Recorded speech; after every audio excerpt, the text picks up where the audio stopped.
할렐루야, 존귀하신 하나님의 이름을 찬양합니다. 오늘도 기쁘고 감사한 마음으로 우리 하나님을 예배하기 원합니다. 1월 9일 화요일 아침 예배를 하나님께 드립니다. 기도하겠습니다. 은혜와 사랑이 풍성하신 하나님 아버지 감사합니다. 주님의 말씀 따라 살아가는 우리의 삶이 되게 하여 주옵소서. 또한 오직 주님만 섬기는 우리의 삶 되게 하여 주옵소서. 우리 구주 예수 그리스도의 이름으로 기도드립니다. 아멘. 시편의 말씀으로 우리 하나님을 찬양하기 원합니다. 시편 116편 13절 14절 말씀입니다. 우리 함께 합독하여 읽습니다. 내가 구원의 잔을 들고 여호와의 이름을 부르며 여호와의 모든 백성 앞에서 나는 나의 서원을 여호와께 갚으리로다. 아멘. 오늘 우리에게 주신 하나님의 말씀은 신명기 4장 15절에서 31절까지의 말씀입니다. 매일 성경 43페이지에 있습니다. 오늘 본문 말씀이 길므로 15절부터 19절까지의 말씀만 봉독하겠습니다. 여호와께서 호렙산 불길 중에서 너희에게 말씀하시던 날에 너희가 어떠한 형상도 보지 못하였은즉 너희는 깊이 삼가라. 그리하여 스스로 부패하여 자기를 위해 어떠한 형상이든 우상을 새겨 만들지 말라. 남자의 형상이든지 여자의 형상이든지 땅 위에 있는 어떠한 짐승의 형상이든지 하늘을 나는 날개 가진 어떠한 새의 형상이든지 땅 위에 기는 어떠한 곤충의 형상이든지 땅 아래 물속에 있는 어떠한 어족의 형상이든지 만들지 말라. 또 그리하여 내가 하늘을 향하여 눈을 들어 해와 달과 별들 하늘 위의 모든 천체 곧 너희 하나님 여호와께서 천하 만민을 위하여 배정하신 것을 보고 미혹하여 그것에 경배하며 섬기지 말라. 아멘. 할렐루야. 오늘 하루의 첫 시작을 주님을 바라봄으로 기도함으로 시작하는 해림의 모든 성도님들을 주님의 이름으로 간절히 축복합니다. 오늘은 우상숭배 금지령이라는 제목으로 은혜의 말씀 나누고자 합니다. 어제 하나님의 말씀에 순종하라 명령하셨습니다. 그리고 이어져서 나오는 것은 형상을 만들어 섬기지 말라라는 것이죠. 우상 숭배를 하지 말라라는 것입니다. 15절 말씀 호렙산 불길 중에 너희에게 말씀하시던 날에 너희가 어떠한 형상도 보지 못하였은즉 어떠한 형상도 보지 못하였다라고 어제 말씀을 통해 말씀드렸죠. 오직 그들이 보게 된 것은 무엇입니까? 음성밖에 없었습니다. 12절 말씀 음성뿐이므로 너희가 그 말소리만 듣고 형상은 보지 못하였느니라 라고 말하고 있죠. 그렇게 하나님의 우상화하려는 것은 막으셨던 것입니다. 하지만 어떻습니까? 황금 송아지를 만드는 그들의 모습 또한 북이스라엘에서 단과 베델의 황금 송아지를 만들었던 모습들을 보게 되면 계속해서 그들은 뭔가를 만들려고 했습니다. 이것은 인간의 죄성에 기초하고 있습니다. 그렇게 그것을 하지 말라고 말씀하셨던 것이죠. 오직 그들이 지켜야 할 것, 간직해야 될 것은 무엇입니까? 하나님의 말씀과 언약이다라는 것입니다. 그렇기에 너희는 깊이 삼가하라, 주의를 기울여라 라고 말하고 있는 것이죠. 또한 이 우상은요, 인격과 관계를 맺을 수 없습니다.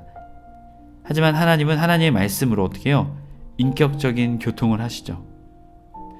결국 우상은 생명체가 아니다라는, 인격체가 아니다라는 것을 말하고 있습니다. 16절 스스로 부패하여 타락한 행동을 하다 의미가 있습니다. 어떤 형상이든 우상을 새겨 만들지 말라. 남자 대 형상이든 여자 형상이든 이것은 바알, 남자신 바알과 여자신 아세라를 말하고 있죠. 또한 17절부터는 짐승들이 나오는데요. 430년 동안 애굽에 있었던 이스라엘 백성은요, 그곳에서 짐승들에 관련된 우상들을 너무나도 많이 봤습니다. 곤충, 파충류, 이 밖에 여러 가지 것들이죠. 그래서 그 모든 것을 어떻게 해요? 만들지 말라라는 것입니다. 그런데 우리가 여기서 집중해 보아야 할 것은 무엇일까요? 앞선 16절입니다. 스스로 부패하여 자기를 위하여. 결국 이 우상을 만드는 이유는 자기 자신을 위한 것이다라는 것이죠. 이 고대 근동에서는 우상을 만든다는 것은 그 우상을 소유한다라는 의미가 있습니다. 그렇기에 자기가 가지고 싶게 자기를 위해서 했다는 거죠. 결국 하나님의 형상을 만든 것은 하나님을 자기화하려는 것, 하나님을 자기의 소유화하려는 그 욕망 속에서 나오게 되었다는 것입니다. 그렇기에 그것을 만들지 말라라고 말씀하셨던 것이죠. 19절에서는 모든 천체에 대해서 말합니다. 해와 달과 별들도 만들지 말라라는 것이죠. 결국 그래서 마지막 절을 보게 되면 19절 미혹하여 이끌다, 그리고 그것에 경배하여 섬기지 말라, 절하다 의미인데요. 우상의 절대적인 순종의 경배를 해서는 안 된다라는 것을 하나님은 분명하게 모세를 통해 이스라엘 백성에게 말씀하고 계십니다. 에림의 성도 여러분, 오늘 살아가는 우리의 삶 속에 우상이 있습니까? 없습니까? 겉으로 보이지 않지만 우리의 마음의 우상이 있습니다. 또 겉으로 보이는 우상도 있겠죠. 우리도 잊지 말아야 할 것은 절대로 우상 숭배해서는 안 된다라는 것입니다. 오직 하나님만 섬겨야 한다는 것이죠. 하나님의 말씀과 하나님의 언약을 붙잡고 하나님만 믿는 우리의 삶이 되어야 될 줄 믿습니다. 저와 여러분이 그 믿음의 사람 되길 주님의 이름으로 축복합니다. 이어지는 20절부터 28절까지의 말씀을 통해서 또한 질투하시는 하나님을 우리에게 말하고 있습니다. 우리가 이 질투하시는 하나님에 대해서 조금 오해하는 부분이 있는 것 같습니다. 그래서 오늘 말씀은 그거를 분명하게 우리에게 전해주고 있습니다. 20절 말씀을 보면 하나님께서 이스라엘 백성을 애굽에서 택하셨다. 그리고 그들을 어떻게 해요? 선택해서 강한 손으로 취하셔서 밖으로 끌어내셨다라는 것이죠. 출애굽, 바로 종으로 살아갔던 그들을 다시금 하나님의 소유로 삼으셨다라는 것이죠. 하나님의 백성을 삼으셨다. 바로 그것이 출애굽의 놀라운 하나님의 뜻이었습니다. 21절 말씀을 보면 내게 진노하사, 자, 이것은 한 번이 아니라 여러 번 그랬다라는 것이죠. 바로 이 모세에 대한 이야기를 들려주는 것이죠. 결국 모세는 어떻게 됐을까요?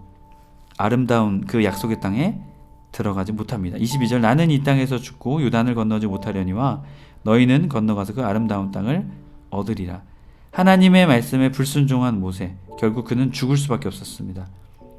이것을 통해서 모세는 무엇을 말할까요? 나 너무 힘들어, 나 죽게 됐어, 이렇게 말하는 것이 아닙니다.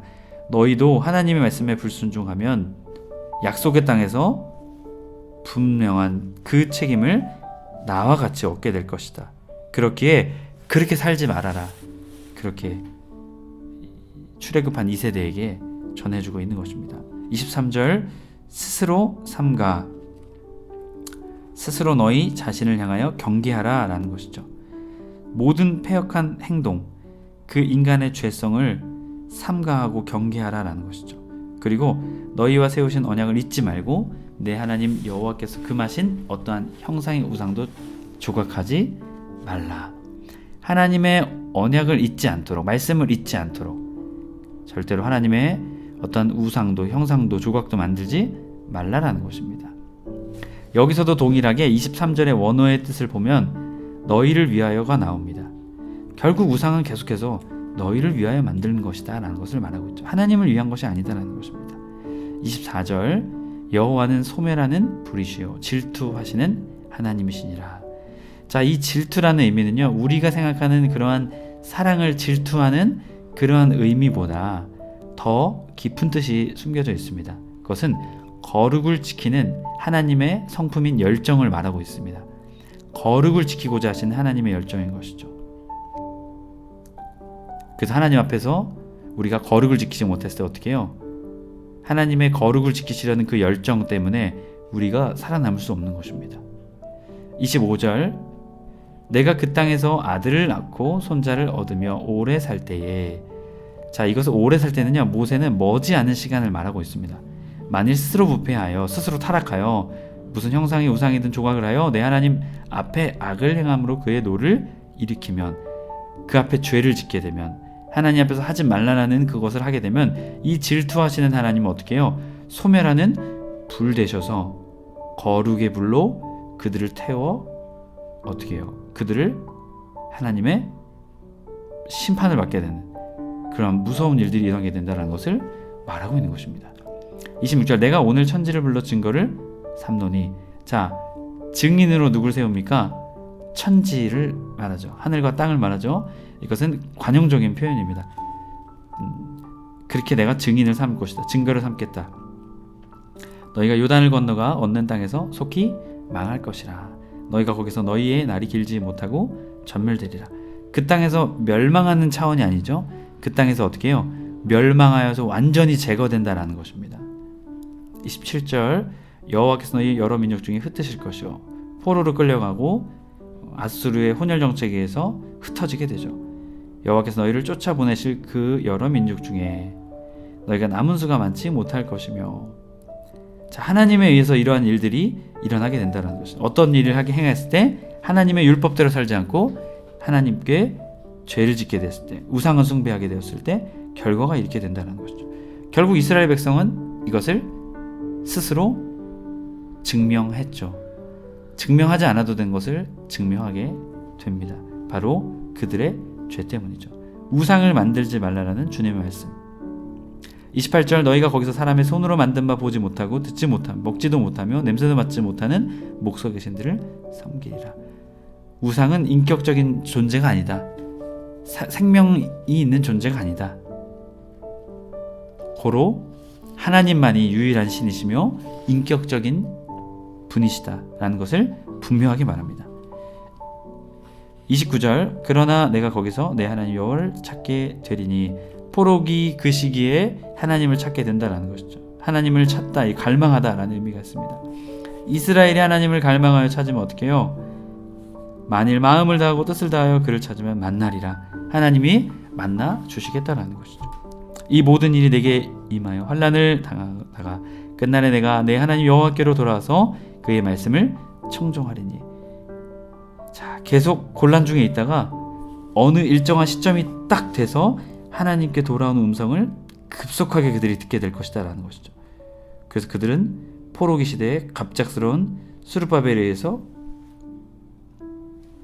귀한 길을 또한 맞이하게 됩니다.